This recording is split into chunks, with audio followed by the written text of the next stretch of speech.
सामाजिक परिवर्तन के चक्रीय सिद्धांत। चक्रीय सिद्धांतकारों का मत है कि समाज में परिवर्तन एक चक्र चलता है और हम जहां से प्रारंभ होते हैं घूम फिर कर पुनः वहीं पहुंच जाते हैं। इस प्रकार के विचारों की प्रेरणा विद्वानों को संभवतः प्रकृति से मिली होगी। प्रकृति में हम देखते हैं कि ऋतु का एक चक्र चलता है और सर्दी, गर्मी एवं वर्षा की ऋतुएं एक के बाद एक पुनः आती जाती हैं। इसी प्रकार से रात के बाद दिन और दिन के बाद रात का चक्र भी चलता है। प्राणी भी जन्म और मृत्यु के दौर से गुजरते हैं। हम जन्म लेते हैं, युवा होते हैं, वृद्ध होते हैं और मर जाते हैं। मरकर फिर जन्म लेते हैं और पुनः वही क्रम दोहराते हैं। परिवर्तन के इस चक्र को कई विद्वानों ने समाज पर भी लागू किया और कहा कि परिवार, समाज और सभ्यताएं उत्थान और पतन के चक्र से गुजरते हैं। इसकी पुष्टि के लिए अनेक विश्व की अनेक सभ्यताओं का उल्लेख किया और कहा कि इतिहास इस बात का साक्षी है कि जो सभ्यताएं आज फूल फूल रही हैं और प्रगति के उच्च शिखर पर हैं, वे कभी आदि और पिछड़ी अवस्था में थीं, और जो सभ्यताएं नष्ट प्राय दिखाई दे रही हैं, भूतकाल में वे विश्व की श्रेष्ठ सभ्यताएं रह चुकी हैं। इस प्रकार चक्रीय सिद्धांतकार सामाजिक परिवर्तन को जीवन चक्र के रूप में देखते हैं। चक्रीय सिद्धांतकारों में स्पेंगलर, टॉलमी, पेरेटो, सोरोकिन प्रमुख हैं। हम यहाँ उनके सिद्धांतों को उल्लेख करेंगे। पहला सिद्धांत है स्पेंगलर का सिद्धांत। सामाजिक परिवर्तन के बारे में जर्मन विद्वान ओसवाल्ड स्पेंगलर ने 1918 में अपनी पुस्तक the decline of the West में अपनी चक्रीय सिद्धांत प्रस्तुत किया। इस पुस्तक में उन्होंने सामाजिक परिवर्तन के उद विकास के सिद्धांतों की आलोचना की और कहा कि परिवर्तन कभी भी एक सीधी रेखा में नहीं होता, और स्पेंगलर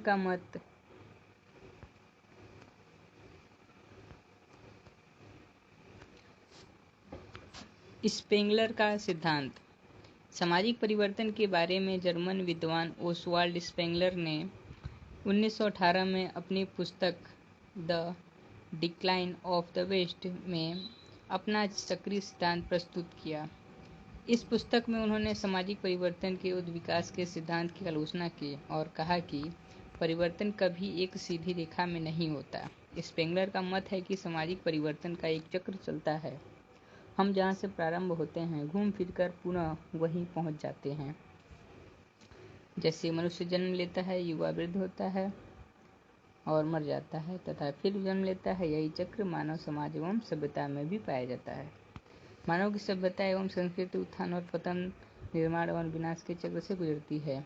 वे भी मानव शरीर की तरह जन्म, विकास और मृत्यु को प्राप्त होती है। अपनी इसी बात को सिद्ध करने के लिए अपने विश्व की 8 सभ्यताओं अरब, मिस्र, मेजियान, माया, रूसी और पश्चिमी संस्कृतियों आदि का उल्लेख किया और उनके उत्थान एवं पतन को दर्शाया। स्पेंगलर ने पश्चिमी सभ्यता के बारे में कहा कि वह अपने विकास की चरम सीमा पर पहुंच गई है। उद्योग एवं विज्ञान के क्षेत्र में उसने अभूतपूर्व प्रगति की है, किंतु अब वो धीरे धीरे क्षीणता एवं स्थिरता की स्थिति में पहुंच रही है, अतः इसका विनाश अवश्य संभव है। उन्होंने जर्मन संस्कृति के बारे में भी ऐसा ही विचार प्रकट किए और कहा कि यह भी अपनी चरम सीमा पर पहुंच गई है और अब इसका पतन निकट है। स्पेंगलर की भविष्यवाणी उस समय सत्य प्रतीत हुई जब द्वितीय विश्व युद्ध के समय जर्मनी का पतन हुआ। स्पेंगलर ने कहा कि युद्ध एवं शहरों का निर्माण सभ्यता के पतन के सूचक हैं। उनका मत है कि भविष्य में पश्चिमी समाजों का आज जो दबदबा है समाप्त हो जाएगा और उनकी संपन्नता एवं शक्ति नष्ट हो जाएगी। आपने कहा कि दूसरी ओर एशिया के जो देश अब तक बिछड़े हुए थे, कमजोर और सुस्त थे, अपनी आर्थिक एवं सैनिक शक्ति के कारण प्रगति एवं निर्माण के पथ पर बढ़ेंगे। अब वे पश्चिमी समाजों के लिए एक चुनौती बन जाएंगे।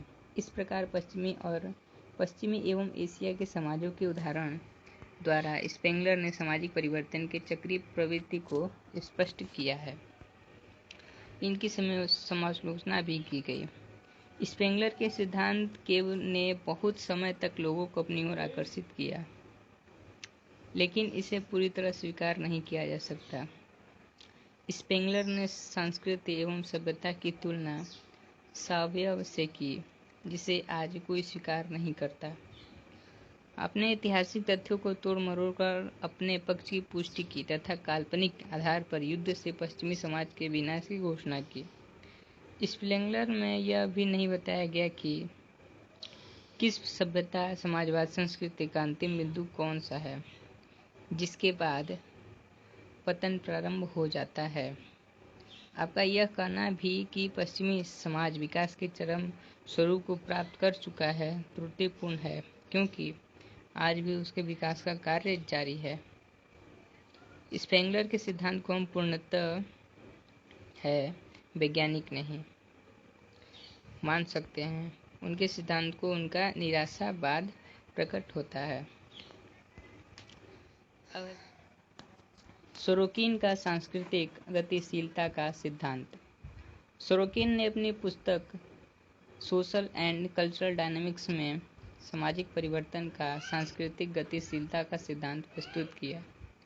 उन्होंने मार्क्स, परेटो एवं वेबलिन के परिवर्तन संबंधी सिद्धांतों की आलोचना की। उनका मत है कि सामाजिक परिवर्तन उतार चढ़ाव के रूप में घड़ी के पेंडुलम की भांति एक स्थिति से दूसरी स्थिति के बीच होता रहता है। उन्होंने प्रमुख रूप से दो संस्कृतियों, भावनात्मक एवं चेतनात्मक का उल्लेख किया। प्रत्येक समाज संस्कृति की इन दो धुरियों के बीच घूमता रहता है, अर्थात चेतनात्मक से भावनात्मक की ओर, भावनात्मक से चेतनात्मक की ओर आता जाता रहता है। एक स्थिति से दूसरी स्थिति में जाने के दौरान मध्य में एक ऐसी स्थिति भी होती है जिसमें चेतनात्मक व भावनात्मक संस्कृति का मिश्रण होता है। इसे सोरोकिन आदर्शात्मक संस्कृति कहते हैं। विभिन्न संस्कृतियों के दौरान से गुजरने पर समाज में भी परिवर्तन आता है। इन तीन प्रकार की संस्कृतियों की विशेषताओं का हम यहाँ संक्षेप में उल्लेख करेंगे। चेतनात्मक संस्कृति। चेतनात्मक संस्कृति को हम भौतिक संस्कृति भी कहते हैं। इस संस्कृति का संबंध मानव चेतना अथवा इंद्रियों से होता है, अर्थात इसका ज्ञान हम देखकर, सूंघकर एवं छूकर कर सकते हैं। ऐसी संस्कृति में इंद्रिय आविष्कारों व इच्छाओं की पूर्ति पर अधिक जोर दिया जाता है। इस संस्कृति में वैज्ञानिक आविष्कारों, प्रौद्योगिकी, भौतिक वस्तुओं एवं विलास की वस्तुओं का अधिक महत्व होता है। इसमें धर्म, नैतिकता, प्रथा, परंपरा एवं ईश्वर आदि को अधिक महत्व नहीं दिया जाता। व्यक्ति एवं सामूहिक पक्ष भी चेतनात्मक संस्कृति के रंग में रंगे होते हैं। पश्चिमी समाज चेतनात्मक संस्कृति का उदाहरण है। भावनात्मक संस्कृति। यह चेतनात्मक संस्कृति के बिल्कुल विपरीत होती है।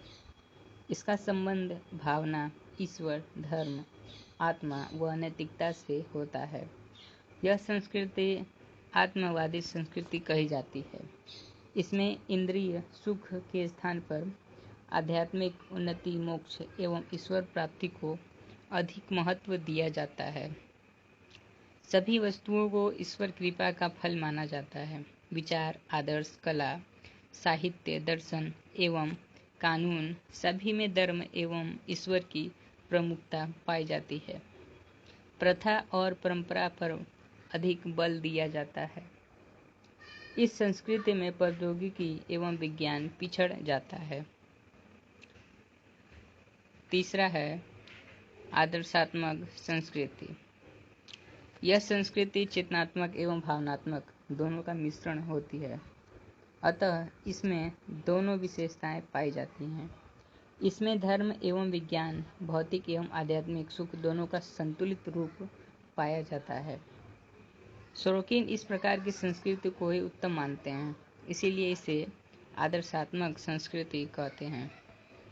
सोरोकिन का मत है कि विश्व की सभी संस्कृतियाँ चेतनात्मक से भावनात्मक से झूले में झूलती रहती हैं। प्रत्येक संस्कृति अपनी चरम सीमा पर पहुंचकर पुनः दूसरे प्रकार की संस्कृति की ओर लौट जाती है। चेतनात्मक एवं भावनात्मक संस्कृतियां परिवर्तन की केवल सीमाएं हैं। समाज में अधिकांश समय तो आदर्शवादी संस्कृति ही प्रचलित रहती हैं। संस्कृति में यह परिवर्तन क्यों होता है?